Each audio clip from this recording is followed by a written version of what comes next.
We have a temporary ceasefire agreement in the Gaza Strip after a recent uptick in violence, bloodshed and death. Israeli and Palestinian officials reached an agreement to stop this latest round of killing. Al Jazeera was reporting earlier that 23 Palestinians and 4 Israelis had died. That's confirmed so far. I remember a report from a couple of years ago detailing the wretched conditions in the Gaza Strip.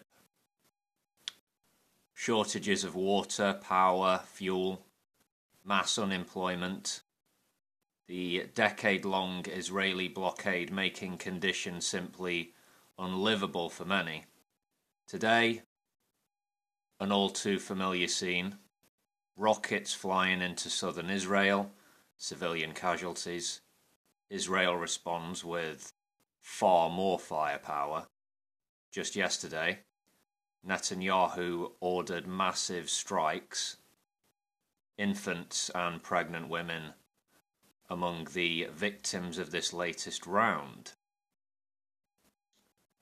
Israel has a system called Iron Dome, which is anti-missile interception, I understand.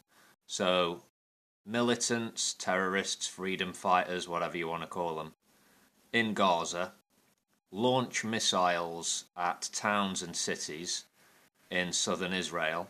Say they launch a few hundred. Maybe half, or more than half, are being intercepted by this pretty sophisticated defense system. Now, for people living in Gaza, there is essentially no defense if and when the Israeli government wants to step things up. And let's not shy away from reality because of political sensibilities. The Israeli government, the Israeli military, regularly targets civilians with artillery shellings and air raids looking to hit residential targets and places of worship. That's the reality. This ceasefire mediation involved Qatar and Egypt, it's worth pointing out.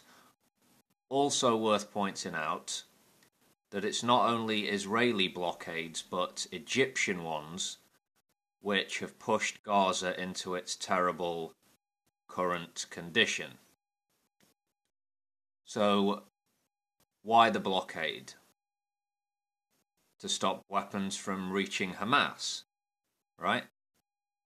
And yet somehow weapons keep reaching Hamas and the cycles of violence go on and on and on. Benjamin Netanyahu and his followers continue to posture, pushing the same old narrative. He stays in power after the most recent elections. He is not a man who desires peace. He is not a man who respects international law. And he is not a man who gives a damn about the human rights of the Palestinian people.